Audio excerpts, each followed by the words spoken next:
हमारे चैनल को सब्सक्राइब करना ना भूलें। यहाँ हजारों कहानियां हैं आपके लिए। मनाल का जादू मनोहर लाल के सिर चढ़ चुका था। उसे माना के ही सपने आते थे। वो माना को अपहरण भी कर सकता था, मगर उसे माना के साथ साथ उसकी फैक्ट्री भी चाहिए थी। इसलिए उसने महेश खन्ना के साथ एक मीटिंग तय की थी। महेश खन्ना मनोहर लाल से मिलने आए थे। जब महेश खन्ना मनोहर लाल से मिलने पहुंचे तो सबसे पहले मनोहर लाल अकेला ही उनके सामने आया। उसने बहुत शरीफ बनते हुए महेश खन्ना का स्वागत किया। अपना संबंध किसी खानदानी परिवार से बताया। वो महेश खन्ना को प्रभावित करना चाहता था। उसने सबसे पहले महेश खन्ना से कहा, देखिए, मुझे आपकी फैक्ट्री खरीदनी है। मैं दवाइयों के बिजनेस में उतरना चाहता हूँ। आप अपनी फैक्ट्री कितने में बेचेंगे? देखिए मनोहर लाल जी, मुझे अपनी फैक्ट्री नहीं बेचनी है। आपकी फैक्ट्री की जो कीमत है, मैं उससे दोगुना दे सकता हूँ। मेरे पास पैसे की कोई कमी नहीं है,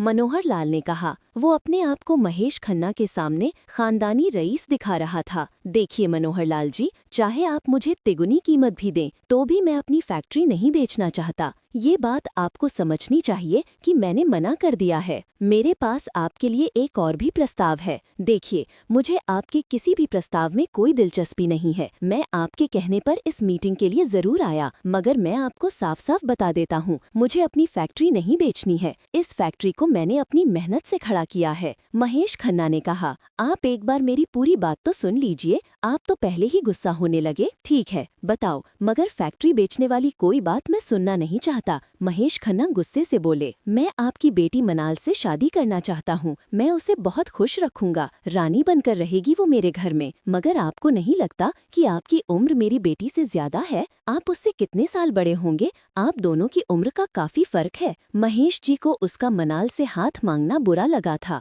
मर्दों की उम्र नहीं देखी जाती। अगर मैं उससे 10 साल भी बड़ा हूँ तो क्या हुआ? मेरी बेटी का रिश्ता तय हो चुका है। बहुत जल्दी उसकी सगाई होने वाली है, इसलिए मेरी बेटी के साथ आपका रिश्ता नहीं हो सकता। कहकर महेश खन्ना खड़े हो गए। अब मैं जा रहा हूँ, मुझे काम है। काफी समय हो गया मुझे यहाँ। इतनी जल्दी क्या है? मेरी पूरी बात तो सुन लीजिए। आप मेरा प्रस्ताव बीच में छोड़कर नहीं जा सकते। मनोहर लाल अपनी बात का रुख बदलते हुए खड़ा हो गया। उसकी गुंडा पार्टी, उसकी गैंग भी सामने आ गई। आपकी फैक्ट्री और आपकी बेटी दोनों मुझे हर हाल में चाहिए। मैं तुम्हारी फैक्ट्री भी लेकर रहूंगा और तुम्हारी बेटी भी। वो क्या है कि जिस चीज पर कल्लू भाई की नजर पड़ जाती है, वो उनकी हो जाती है। उसका एक चमचा बीच में बोला, मेरी बेटी कोई चीज नहीं है, समझे तुम लोग? महेश खन्ना गुस्से में वहाँ से जाने लगा। अब वो चीज है, जान नहीं है। वो तो भाई ही जानता है। अब सीधे सीधे अपनी बेटी की शादी भाई के साथ कर दो और फैक्ट्री दहेज में दे दो। समझ आ गई बूढ़े तुम्हें? उसका दूसरा आदमी टेबल पर पिस्तौल रखते हुए बोला,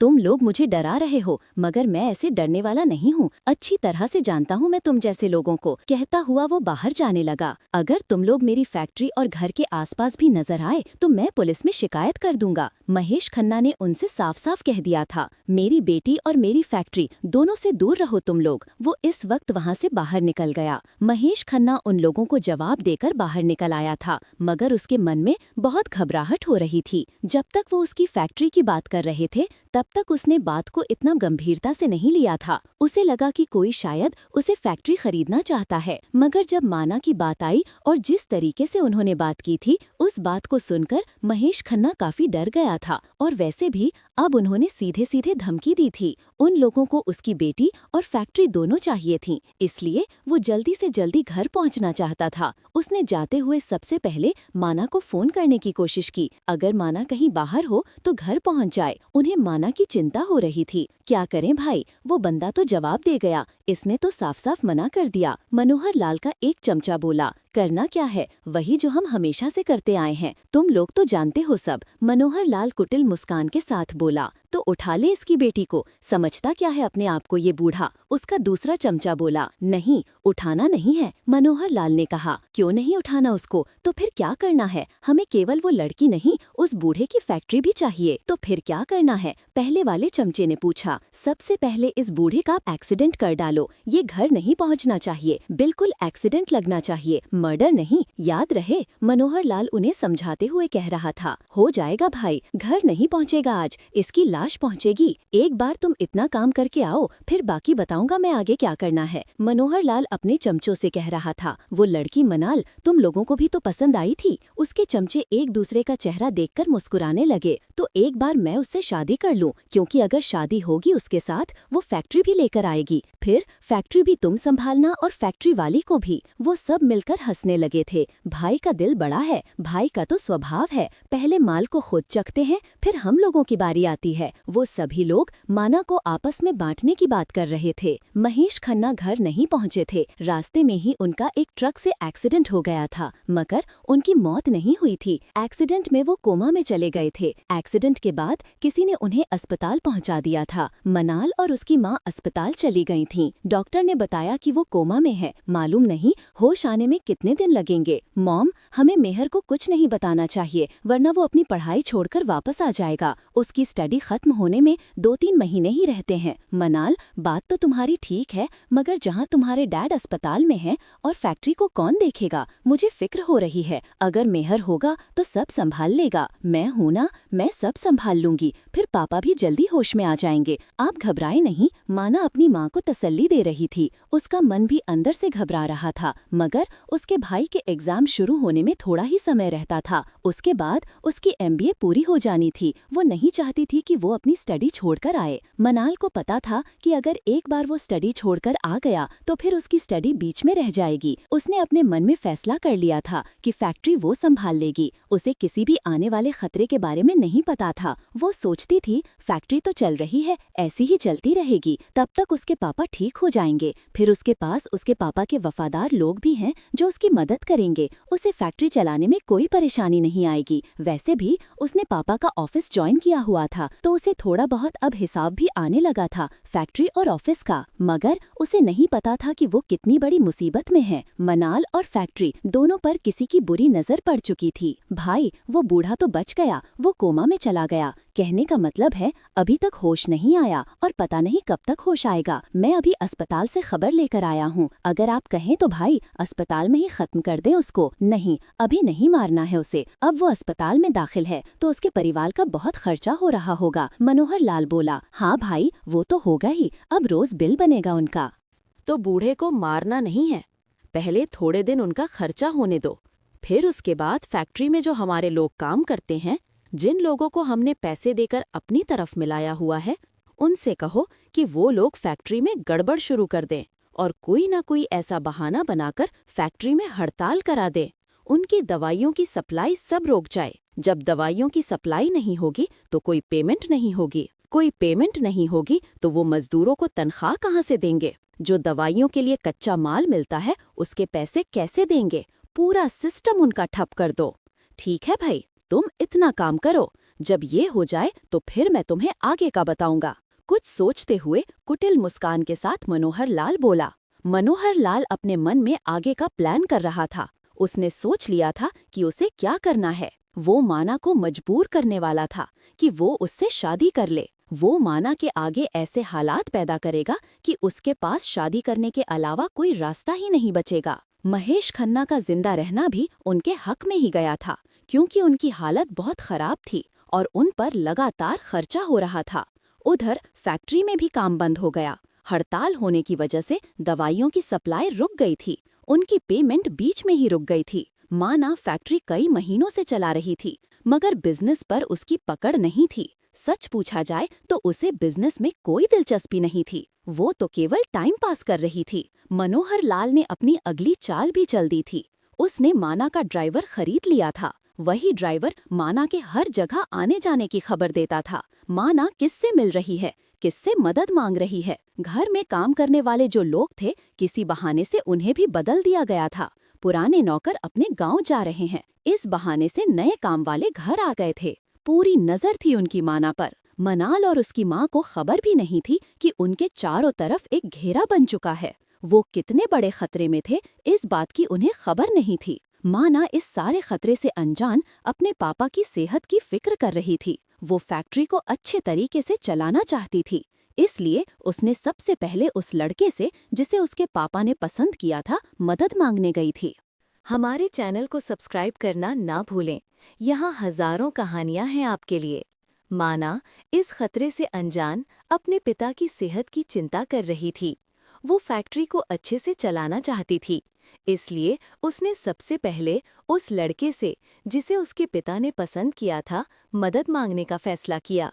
जब उसके पिता का एक्सीडेंट हुआ था, तब वो सबसे पहले अस्पताल पहुंचा था।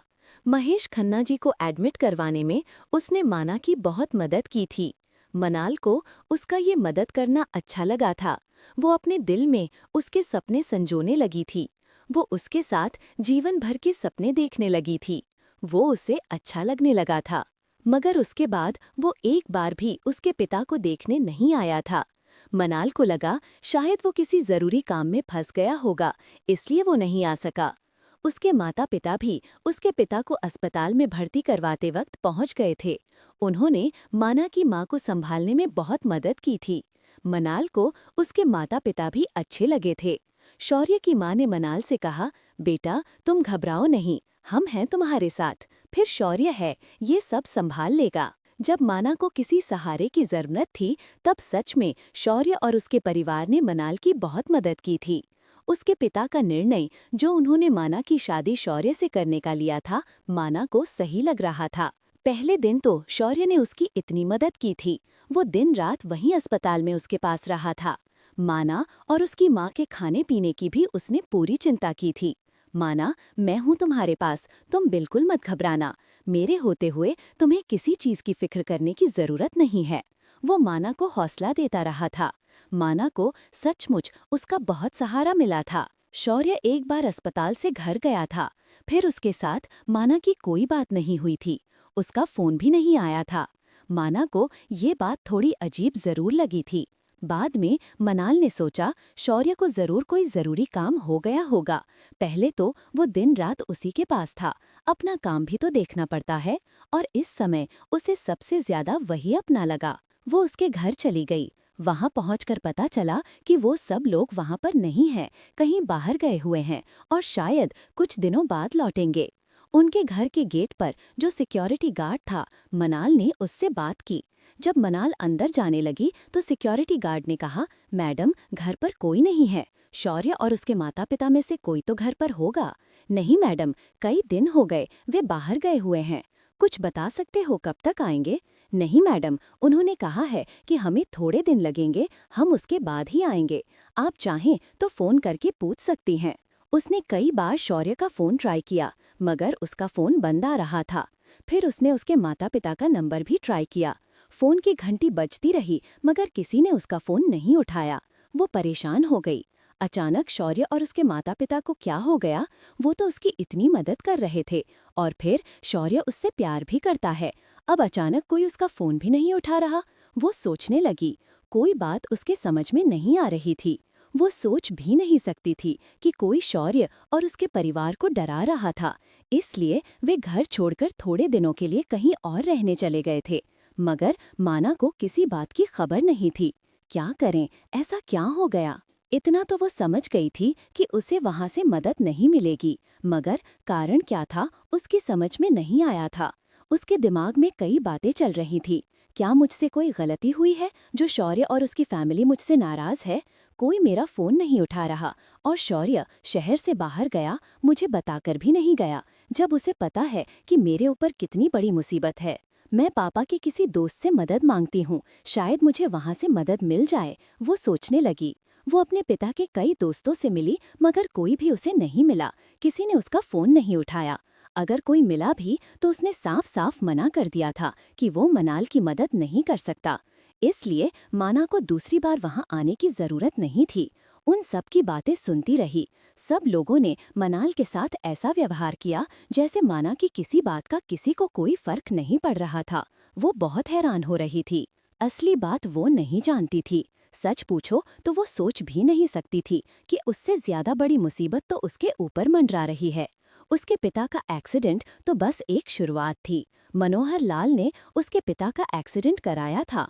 उसका मकसद महेश खन्ना जी को मारना था, मगर जब वे कोमा में चले गए तो मनोहर लाल ने अपने आदमियों से कह दिया, वाह, महेश खन्ना को अब ना मारे, होने तो खर्चा उसकी फैमिली का, देखते हैं कहाँ से लाते हैं वो इतना पैसा। जब शौर्य और उसके माता पिता सबसे पहले माना की मदद के लिए वहां पहुंचे तो मनोहर लाल ने उस लड़के को धमकाया। उसने शौर्य से कहा, अगर तुम्हें और अपनी फैमिली की जान प्यारी है तो इस लड़की का पीछा छोड़ दो, इस लड़की से नाता ही तोड़ दो, जैसे तुम उससे कभी मिले ही नहीं। याद रखो, अब वो मेरी है, उससे मैं शादी करूंगा, समझ गए? उसके बाप का एक्सीडेंट भी मैंने कराया है। अगर मेरी बात नहीं मानोगे तो तुम्हारी फैमिली भी नहीं बचेगी, याद रखना। शौर्य उससे डर गया था। वो मनाल के लिए अपनी जान खतरे में नहीं डालना चाहता था। मनोहर लाल ने उसके बाद उसके पिता को फोन किया था। अगर तुम्हें अपने बेटे शौर्य की जान प्यारी है और साथ में अपनी और अपनी बीवी की भी, तो थोड़े दिनों के लिए ये शहर छोड़कर चले जाओ। मनाल के आसपास भी मत जाना तुम लोग। महेश खन्ना का एक्सीडेंट मैंने किया है और इसके बाद नंबर तुम्हारा होगा। अगर तुम फिर माना से मिले। मनोहर लाल ने पूरे परिवार को धमकाया था। शौर्य और उसकी फैमिली बहुत डर गए थे। वे उसके फोन के बाद रातों रात शहर छोड़कर चले गए। शौर्य ने माना का नंबर ही ब्लॉक कर दिया था। अगर जिंदा रहा तो और भी लड़कियां मिल जाएंगी, मैं माना के लिए नहीं मर सकता, शौर्य सोचने लगा था। मनाल अपने पिता के जिन जिन दोस्तों के पास भी जाने की कोशिश की, मिलने की कोशिश की, जिनसे भी मदद मांगने की कोशिश की, मनोहर लाल ने उन सभी को धमकाया था। अगर किसी ने भी माना की मदद की तो उसे मार दिया जाएगा। केवल एक को नहीं बल्कि पूरे के पूरे परिवार को खत्म कर दिया जाएगा। कोई नहीं बचेगा जो माना की मदद करेगा। जो भी लोग माना की मदद के लिए तैयार होते थे वह उनके पास यही कहकर फोन करता था और साथ में ये भी कहता, जिसको पुलिस में रिपोर्ट लिखानी हो लिखा दो, मैं नहीं डरता पुलिस से। वैसे भी जब तुम लोग ही मर गए तो पुलिस बाद में क्या करेगी? और वैसे भी सबके बच्चे तो हैं ही, किसी के स्कूल जाते हैं तो किसी के कॉलेज में, किसी को भी उठा सकता हूँ। मनोहर लाल की इन धमकियों से सभी लोग माना की मदद करने से पीछे हट गए थे। वो बहुत ज्यादा परेशान रहने लगी थी। उसे समझ नहीं आ रहा था कि अब वो क्या करे। कोई भी उसकी मदद करने को तैयार नहीं था। उसे इस बात का कोई कारण भी समझ नहीं आ रहा था। इसी बीच उसे पता चला कि उसकी दवाइयों का एक पूरा स्टॉक, जिसका ऑर्डर मिस्टर डिसूजा की कंपनी ने दिया था, पूरा स्टॉक जो मिस्टर डिसूजा के यहाँ जाना था, मिस्टर डिसूजा ने ये कहकर कि ये पूरा स्टॉक खराब है वापस भेज दिया था और उसकी पेमेंट भी नहीं की थी। दवाइयों के पूरे स्टॉक के वापस आने से माना का बहुत नुकसान होने वाला था। इसलिए उसने मिस्टर डिसूजा से मिलने का फैसला किया। इसके लिए वो मिस्टर डिसूजा के ऑफिस चली गई। मगर मिस्टर डिसूजा ने उसे मिलने का समय नहीं दिया था, तो वो वहीं पर बैठकर इंतजार करने लगी। उसने मिस्टर डिसूजा की सेक्रेटरी से कह दिया था कि वो वहीं बाहर बैठी हुई है, जब भी वे फ्री होंगे वह उनसे मिल लेगी। वो बैठकर वहीं मिस्टर डिसूजा का इंतजार करने लगी थी। वो बहुत परेशान थी। तभी उसके पास आदित्य राजवंश आया। हेलो माना, कैसी हो तुम? बहुत दिनों बाद देखा है तुम्हें। मनाल ने आदित्य राजवंश को पहचान लिया। चाहे इतने साल बीत चुके थे फिर भी आदित्य राजवंश को कोई भूल जाए ऐसा तो वो थी नहीं। अब तो वो पहले से भी देखने में आकर्षक हो गया था और एक कामयाब बिजनेसमैन था। अब वो कॉलेज गोइंग बॉय नहीं था, मगर मनाल अनजान बन गई। जी कहिए, मैं आपको नहीं पहचाना, माना ने कहा। आदित्य समझ गया कि मनाल उसे अवॉइड कर रही है। सॉरी, मैंने आपको कोई और समझ लिया, कहकर वो आगे चला गया। जब आदित्य राजवंश मिस्टर डिसूजा के ऑफिस के अंदर आया, उसने सामने माना को बैठी देखा। कई साल बीत गए थे मगर वो माना को एक पल में ही पहचान गया था। आखिर वो वही लड़की थी जो उसके सपनों की राजकुमारी थी। उसे देखकर वो बहुत खुश हुआ था। उसने नहीं सोचा था कि माना उसे ऐसे मिल जाएगी, तो वो उससे मिलने के लिए उसके पास चला गया, मगर मनाल ने उसे पहचानने से ही इनकार कर दिया।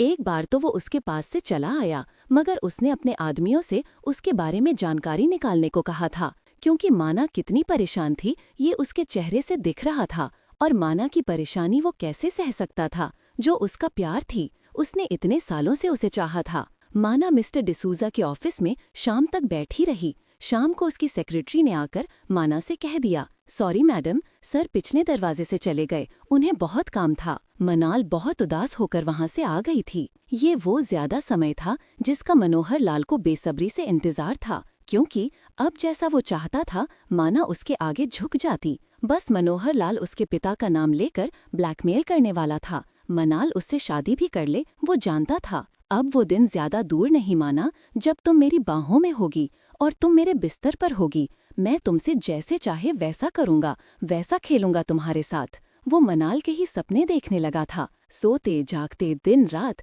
वो माना के ख्यालों में ही गुम था। अब जैसे मनाल को पाना ही उसकी जिंदगी का मकसद था। मनाल को पाने के लिए उसने बहुत हथकंडे अपनाए थे और अब वो मनाल को पाने के करीब पहुंच गया था। अब वो माना के पास शादी का प्रस्ताव लेकर जाने वाला था। क्या? हमारे चैनल को सब्सक्राइब करना ना भूलें।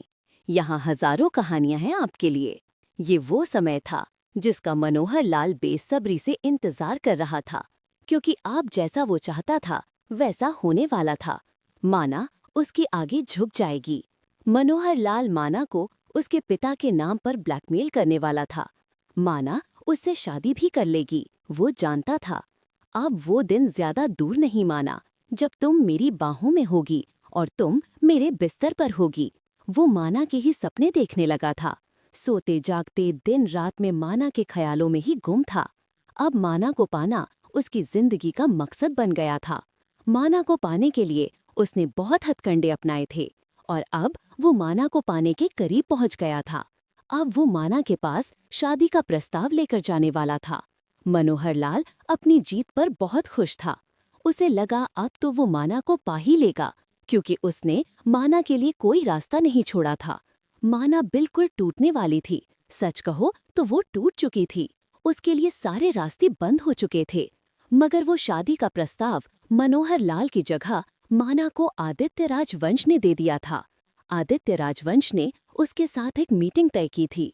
मीटिंग में उसने माना से कहा था, इस वक्त तुम्हें और तुम्हारी फैक्ट्री दोनों मुसीबत में हैं। तुम्हारी सारी डीलें कैंसिल हो रही हैं। तुम्हारा माल भी समय पर सप्लाई नहीं हो रहा। तुम्हें टेंडर नहीं मिल रहे हैं। तुम्हारी फैक्ट्री में मजदूर हड़ताल पर जाने की तैयारी कर रहे हैं। कच्चा माल भी नहीं मिल रहा और भी बहुत सारी समस्याएं हैं जो समय के साथ बढ़ती जा रही हैं। तुम इन सब को हैंडल नहीं कर सकती।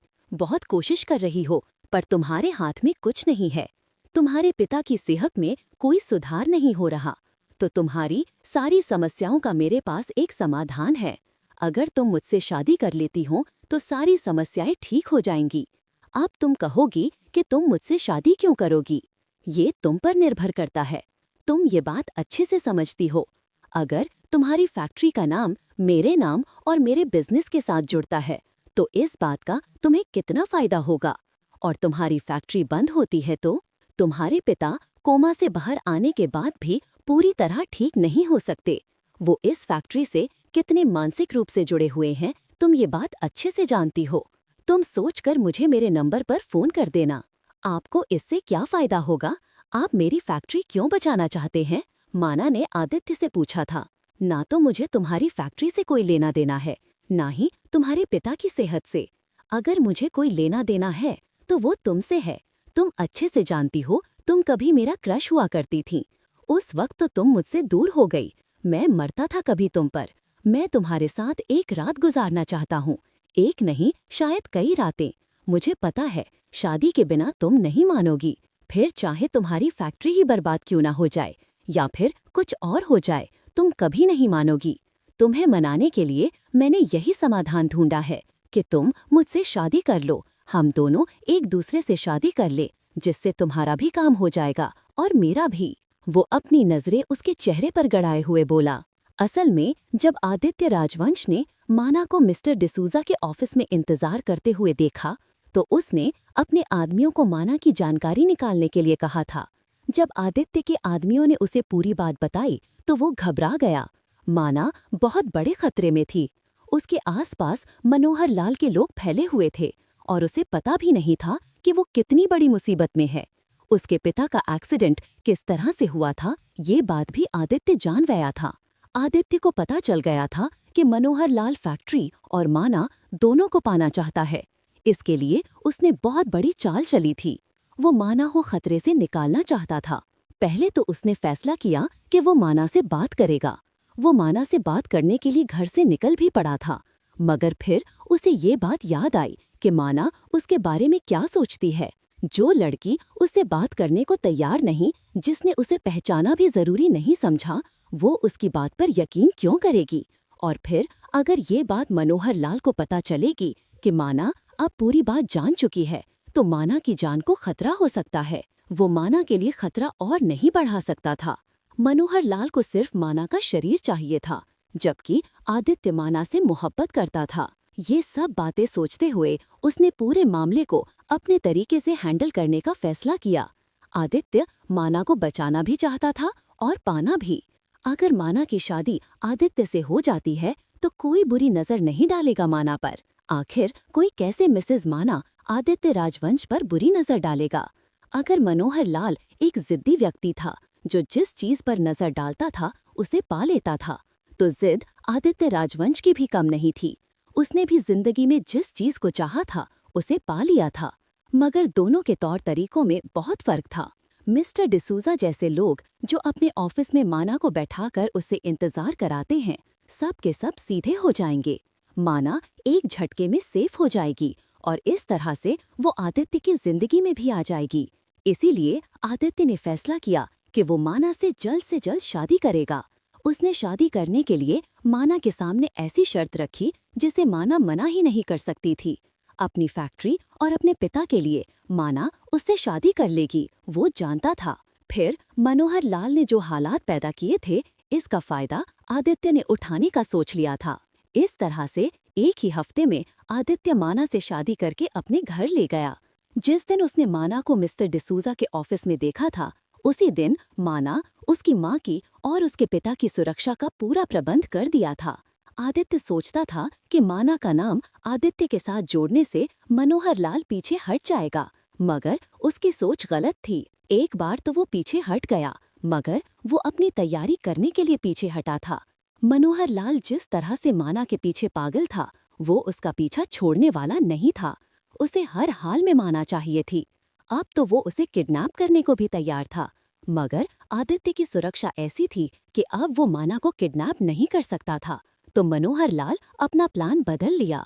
उसने सोचा कि वो आदित्य को ही फंसा दे, क्योंकि अगर आदित्य राजवंश जेल चला जाएगा तो माना की मदद करने वाला कोई नहीं रहेगा, तो वो जो चाहे माना के साथ कर सकता है। उसकी नज़र में आदित्य ही बहुत चालाक इंसान था, जो मनोहर लाल की चाल समझ सकता था। आदित्य जेल में होगा तो उसकी चाल कोई नहीं समझ सकेगा।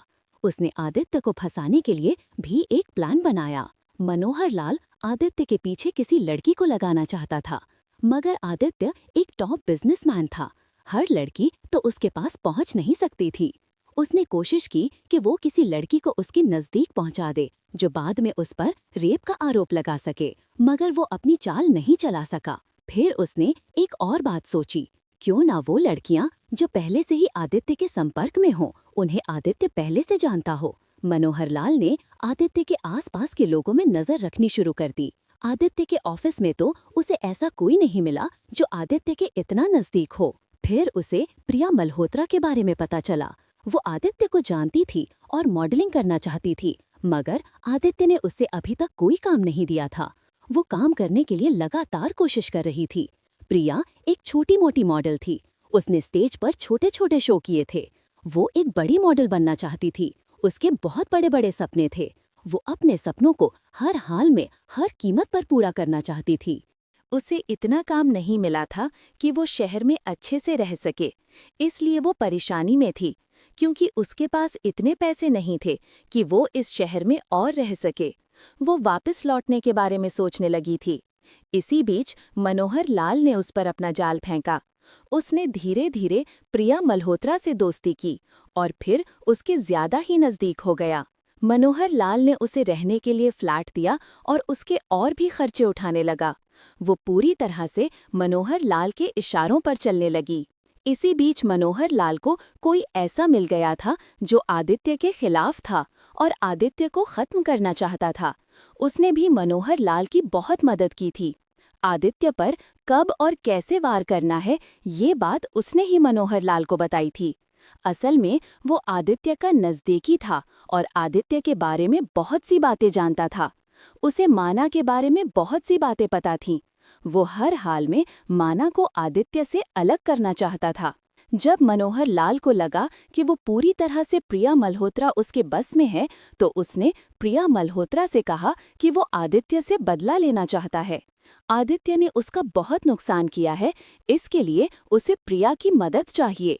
प्रिया झट से मान गई थी मनोहर लाल की मदद करने के लिए। सोच लो, क्या तुम सच में मेरी मदद कर सकती हो? बाद में मुकर तो नहीं जाओगी? मनोहर लाल ने प्रिया मल्होत्रा से कहा। जान भी दे सकती हूँ मैं तुम्हारे लिए। तो फिर ठीक है, अपनी बात से मुकरना मत। नहीं मुकरूंगी, मैं तुम्हारी मदद कैसे करूं? प्रिया ने कहा। तुम्हें आदित्य राजवंश पर रेप का इल्जाम लगाना है। तुम्हें पुलिस के पास जाकर ये कहना है कि उसने तुम्हारा रेप किया है। प्रिया पहले तो उसकी बात सुनकर हैरान हुई थी, मगर फिर वो मान गई थी। उसकी आंखों पर मनोहर लाल के प्यार की पट्टी बंधी हुई थी। वो समझ नहीं सकी कि मनोहर लाल ये सब क्यों कर रहा था। तो फिर मनोहर लाल और प्रिया मल्होत्रा ने मिलकर एक प्लान बनाया। प्रिया मल्होत्रा लगातार आदित्य राजवंश को फोन करती रही। पहले तो आदित्य राजवंश उसे नहीं मिला, मगर एक दिन उसने मिलने के लिए हाँ बोल दी। आदित्य को होटल में कुछ काम था। असल में वो अपने और माना के साथ रात गुजारने के लिए एक सूट बुक कर रहा था। आज यहाँ पर वो अपनी प्यार भरी रात को यादगार बनाना चाहता था, इसलिए वो होटल में सूट बुक करने के लिए गया था। उसने प्रिया को मिलने के लिए बुला लिया था। प्रिया एक बार उससे मिलना ही चाहती थी। प्रिया उससे मिलकर बाहर निकली और उसने आदित्य पर रेप का इल्जाम लगा दिया। पुलिस भी पहुंच गई थी और आदित्य भाग निकला। प्रिया ने अपने कपड़े फाड़ लिए और होटल में शोर मचाने लगी। मीडिया भी वहां पर पहुंच गया था। उसके कहने पर पुलिस ने रिपोर्ट दर्ज कर ली थी। आदित्य को समझ नहीं आ रहा था कि उसके साथ ऐसा क्यों हुआ था। उधर माना आदित्य का इंतजार कर रही थी। वो तैयार हो चुकी थी। उसे आदित्य का इंतजार था। वे दोनों आज रात के लिए बाहर जाने वाले थे। सुबह दोनों ही बहुत खुश थे, मगर शाम होते होते पूरी बात ही बदल गई थी। पुलिस आदित्य को ढूंढ रही थी। आदित्य पुलिस से भागता फिर रहा था। माना घर में तैयार होकर आदित्य का इंतजार कर रही थी। हमारे चैनल को सब्सक्राइब करना न भूलें।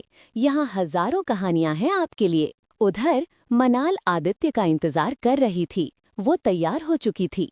उसे आदित्य का इंतजार था। वे दोनों आज रात के लिए बाहर जाने वाले थे। आज सुबह वे दोनों बहुत ही खुश थे। जैसा हम जिंदगी में सोचते हैं, जिंदगी वैसी नहीं चलती। माना और आदित्य तो आज की रात को यादगार रात बनाना चाहते थे। आज उन दोनों के बीच के फासले खत्म होने वाले थे, मगर किस्मत को और ही मंजूर था। मनोहर लाल की चाल कामयाब रही थी। प्रिया मल्होत्रा ने आदित्य पर जो रेप का आरोप लगाया था, उसकी वजह से पुलिस आदित्य को ढूंढ रही थी। पूरे मीडिया में आदित्य के खिलाफ खबर चल रही थी। प्रिया मल्होत्रा को बार बार दिखाया जा रहा था, चाहे उसने अपना चेहरा कवर किया हुआ था। मनोहर लाल ने सोचा था, जब माना को पता चलेगा कि आदित्य ने किसी का रेप किया है, वो आदित्य से नफरत करेगी। आदित्य की कितनी बदनामी हो जाएगी। जब आदित्य किसी रेप केस में इन्वॉल्व होगा तो माना उसको छोड़ देगी। उन दोनों के बीच दूरियां बढ़ जाएंगी। आदित्य को तो खुद की लड़ाई से टाइम नहीं मिलेगा कि वो माना के लिए कुछ कर सके। और फिर रिश्ते में एक बार दूरियां हो जाएं, फिर रिश्ते में वो बात नहीं रहती। इसलिए उसने आदित्य के खिलाफ अपनी चाल बहुत सोच समझ कर चली थी। वो उन दोनों का रिश्ता तोड़वाना चाहता था। जैसा मनोहर लाल ने सोचा था, उसके बिल्कुल उल्टा हुआ था। माना और आदित्य एक दूसरे के और नजदीक आ गए थे। आदित्य और माना की शादी को इतना टाइम हो गया था। वे दोनों कई महीने से एक दूसरे के साथ थे। माना के दिल में आदित्य के लिए जो फीलिंग थी, वो बढ़ने लगी थी। वे दोनों एक दूसरे से बहुत प्यार करने लगे थे। माना आदित्य पर इतना यकीन करती थी कि आदित्य कभी किसी का रेप नहीं कर सकता। आदित्य ने मनाल की मर्जी के बिना आज तक माना को टच नहीं किया था, जबकि वो उसकी कानूनी पत्नी थी। और शादी भी उसने माना के साथ यही कहकर की थी कि वो उसके साथ सोना चाहता है। मगर अपने कहे के उलट माना को बहुत इज्जत और प्यार दिया था। मेहर ने माना और आदित्य को एक सेफ जगह पर भेज दिया था, जहां पर वे दोनों सेफ थे। इस समय माना और आदित्य एक दूसरे के साथ बहुत अच्छा टाइम गुजार रहे थे। आदित्य के सारे मामले हैंडल करने के लिए मेहर था। मेहर को अपनी बहन और बहन के पति पर पूरा यकीन था। मेहर ने अपनी फैक्ट्री और ऑफिस ज्वाइन किए थे बिना किसी को ये बताए कि वो मेहर खन्ना है। उसने एक साधारण कर्मचारी के तौर पर ऑफिस और फैक्ट्री ज्वाइन की थी। किसी को उसके बारे में कुछ भी पता नहीं था। उसने फैक्ट्री की कैंटीन में किसी को बातें करते हुए सुन लिया था। उन्हीं बातों के आधार पर उसने इन्वेस्टिगेशन शुरू की थी। मेहर ने सबसे पहले ये पता किया कि वो कौन था जो उसकी फैक्ट्री खरीदना चाहता था और उसकी बहन के साथ शादी करना चाहता था, जिसका प्लान आदित्य की वजह से फ्लॉप हो गया था। उसे सबसे पहले मनोहर लाल के बारे में पता चला। उसने प्रिया मल्होत्रा की भी इन्वेस्टिगेशन की। प्रिया मल्होत्रा के घर की जब उसने तलाशी ली तो प्रिया मल्होत्रा के घर से उसे मनोहर लाल और प्रिया मल्होत्रा की दोनों की एक साथ फोटो मिल गई थी। तब मेहर को पता चला कि प्रिया मल्होत्रा मनोहर लाल की गर्लफ्रेंड है। वो समझ गया कि प्रिया मल्होत्रा उसी के इशारे पर काम कर रही है। मनोहर लाल के कहने पर ही प्रिया मल्होत्रा ने आदित्य को फंसाया था। इस इन्वेस्टिगेशन के बीच उसे एक बात और भी पता चली कि कोई तीसरा भी है जो आदित्य को फंसाना चाहता है। ये तीसरा कौन है, मेहर उसके बारे में पता लगाना चाहता था। मेहर को लगा तीसरा कोई आदित्य का नजदीकी हो सकता है। मेहर ने आदित्य के परिवार पर नजर डाली। आदित्य के जेल जाने से सबसे ज्यादा किसका फायदा हो सकता था? सीधी सी बात, अगर आदित्य जेल जाता है तो उसके बाद पूरा बिजनेस अधिराज राजवंश के हाथों में चला जाएगा। आदित्य के जेल जाने का सबसे ज्यादा फायदा अधिराज राजवंश को ही होना था।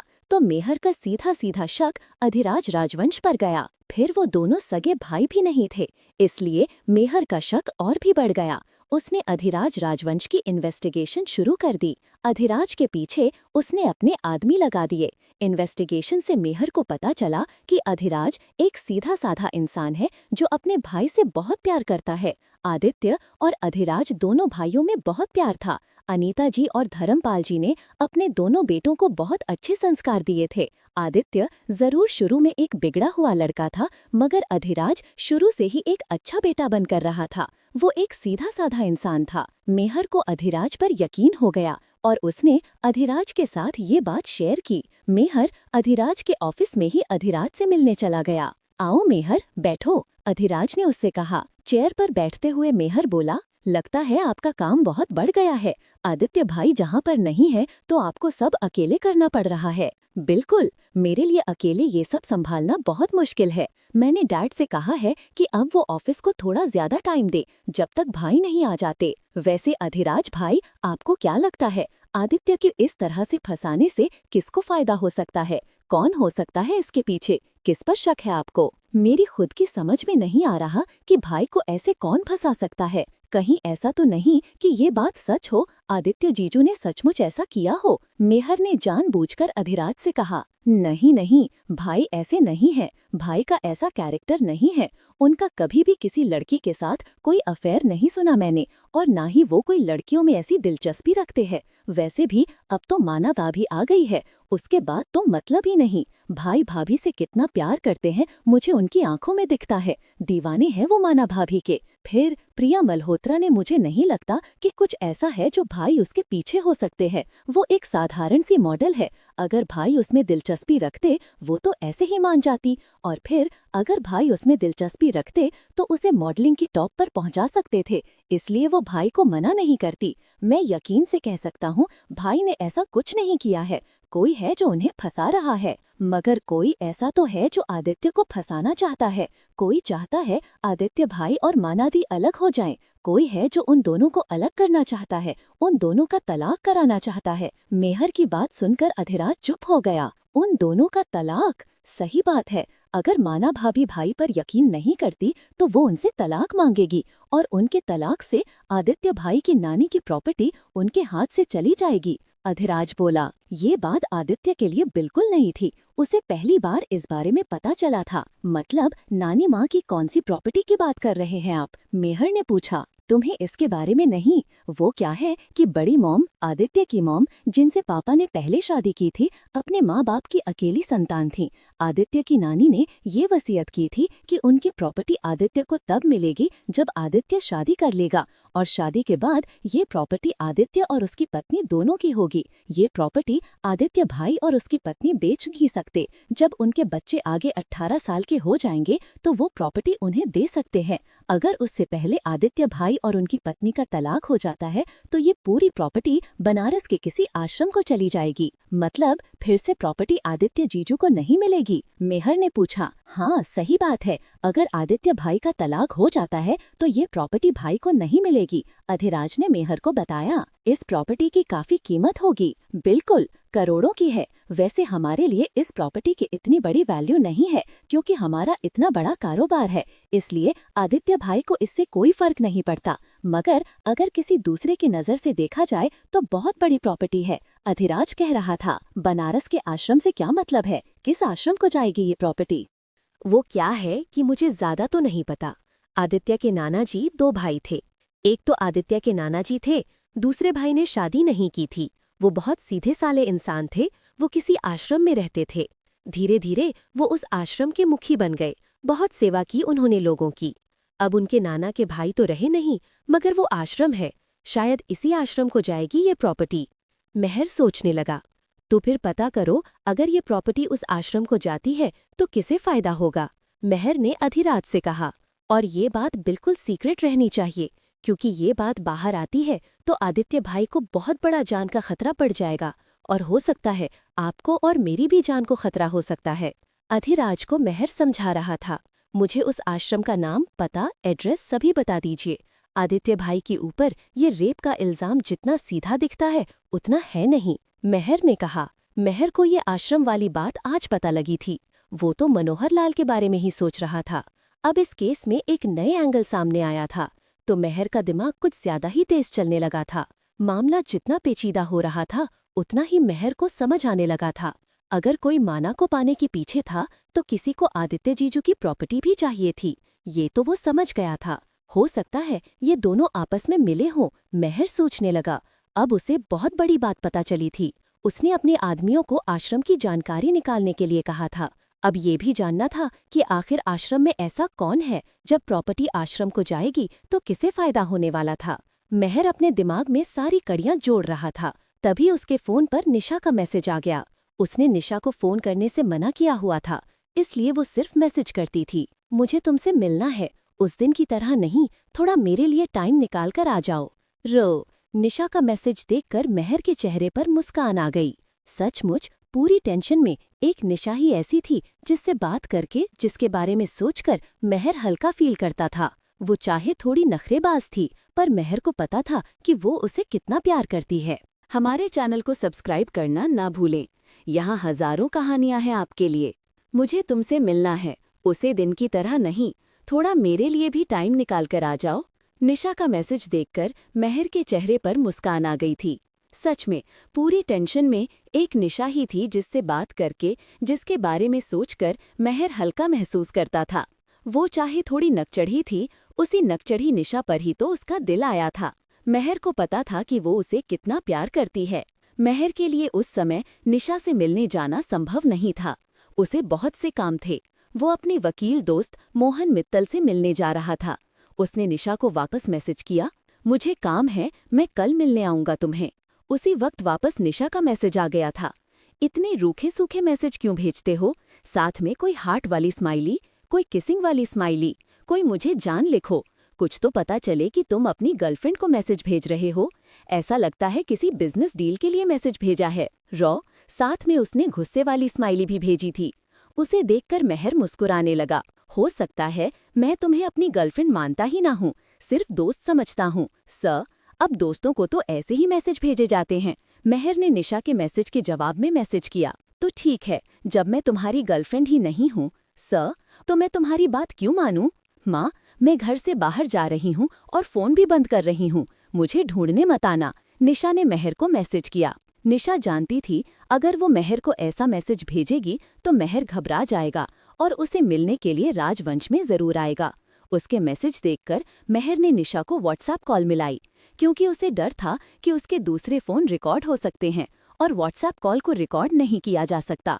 इसलिए उसने निशा को व्हाट्सएप कॉल लगाई, मगर निशा का फोन बंद आ रहा था। वो घबरा गया।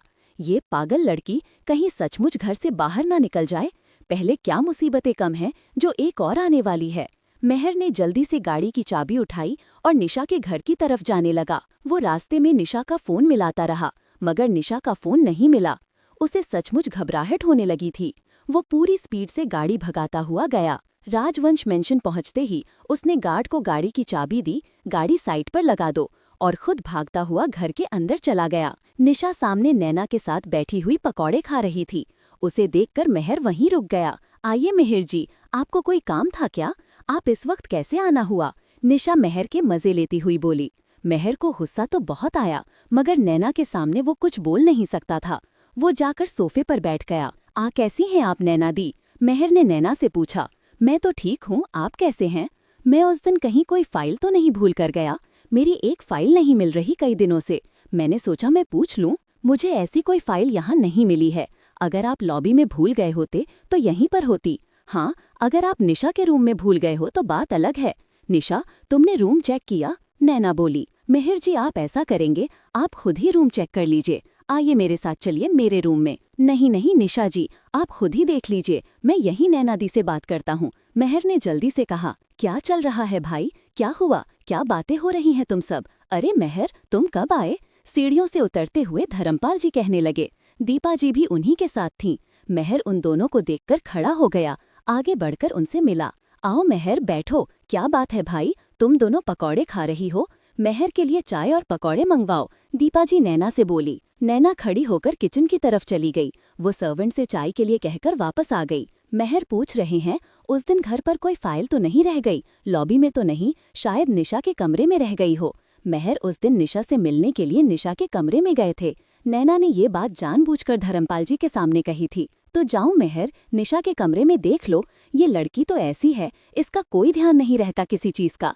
तुम खुद ही देख लो, धर्मपाल जी ने नैना की बात सुनकर कहा। यही तो मैं कह रही थी, मेहर खुद ही मेरे साथ चलकर कमरे में देख लें। बस एक बार धर्मपाल जी के कहने की जरूरत थी। निशा ने मेहर को अपने साथ चलने के लिए कहा। भाभी, ऐसा करो, हम दोनों के लिए चाय और पकौड़े रूम में भेज देना। मेहर मेरे कमरे में ही चाय पी लेंगे। मुझे फैक्ट्री ज्वाइन करने के बारे में बात करनी है मेहर से, और आदित्य भाई के बारे में भी पूछना है, कब तक मसला ठीक हो जाएगा, कहकर निशा सीढ़ियां चढ़ने लगी। मेहर उन सबके चेहरों की तरफ देख रहा था। जाओ मेहर, तुम भी चले जाओ निशा के साथ, धर्मपाल जी ने कहा। धर्मपाल जी की बात सुनकर मेहर खड़ा हो गया। फिर वो निशा के कमरे की तरफ जाने लगा। निशा और मेहर ऊपर चले गए। नैना खड़ी होकर किचन की तरफ चली गई। अनीता जी धर्मपाल जी से कहने लगी, आपने मेहर को निशा के कमरे में क्यों भेज दिया? उस दिन अधिराज ने भी निशा से बात करने के लिए मेहर को उसके कमरे में भेज दिया था। क्या ये कोई अच्छी बात है? एक जवान लड़के को आप उसके कमरे में भेज रहे हैं। माना मेहर मन्नाल का भाई है, मगर निशा से उसका क्या रिश्ता? आपको ऐसे नहीं करना चाहिए था। अनीता जी परेशान हो गईं। अनीता जी की बात सुनकर धर्मपाल हंसने लगे। तो तुम्हारी समझ नहीं आया? अब अच्छा तो मुझे ये बताओ, निशा किसको अपने कमरे में लेकर जाती है? कमरे में तो वो हमें भी आने नहीं देती, अगर उसकी मर्जी ना हो। ये बात तो आपकी ठीक है, कमरे में तो वो मुझे भी नहीं आने देती। मेहर को उसने कमरे में कैसे आने दिया? अनीता ने कहा। सही बात है आपकी, करती तो वो ऐसा ही है। तो फिर समझो कि वो मेहर को कमरे में क्यों बुलाती है? धर्मपाल जी मुस्कुराते हुए बोले। मतलब? अनीता जी ने पूछा। मतलब समझो तुम, ये दोनों एक दूसरे को पसंद करते हैं, यूनिवर्सिटी में साथ पढ़े हैं। मेहर अच्छा लड़का है, निशा के लिए मुझे हमेशा से पसंद है। अधिराज और आदित्य को भी बहुत पसंद है निशा के लिए। वैसे निशा को ये बात अभी तक नहीं पता कि हम तीनों को मेहर उसके लिए पसंद है। अभी मना किया है निशा को बताने के लिए। पहले मेहर का बिजनेस सेट हो जाए, फिर इन दोनों की शादी की बात करेंगे। वो तो ठीक है, मेहर अच्छा लड़का है, मुझे भी अच्छा लगता है, मगर उनके और हमारे बीच कितना फर्क है। इसकी बहन हमारे घर आई, वो कोई बात नहीं, मगर हमारी बेटी उनके घर कैसे जाएगी? बेटी बराबर वालों में देनी चाहिए। अनीता जी धर्मपाल जी को समझा रही थीं। अच्छा ये बताओ तो मुझे, तुम्हारे दोनों बेटों ने शादी कैसे की? मतलब लव मैरिज या अरेंज मैरिज? दोनों ने ही लव मैरिज की है। आदित्य बड़ा है, मगर अधिराज ने तो आदित्य से कितने साल पहले शादी कर ली, और आदित्य को जब माना से प्यार हुआ तब उसने शादी की है। ये आप मुझसे क्यों पूछ रहे हैं? और सबसे बड़ी बात, अधिराज और नैना का मैटर तुम जानती हो। नैना तो शादी से पहले ही प्रेग्नेंट थी, और आदित्य, उसने भी माना से शादी अपनी मनमर्जी से की। तो फिर निशा की बात अलग क्यों है? उसकी भी मर्जी चलेगी शादी में, जैसी उसकी मर्जी होगी मैं उसके साथ हूँ। रही बात स्टेटस की, देख लेना, मेहर बिजनेस में बहुत कामयाब होगा, मुझे बहुत अच्छे से पता है। अगर वो कुछ ना भी कर सका, मैं अपनी सारी प्रॉपर्टी के 3 हिस्से करने वाला हूँ। तो एक हिस्सा अधिराज को, एक आदित्य को, एक निशा को। तो मेहर और निशा को पैसे की कोई प्रॉब्लम नहीं रहेगी।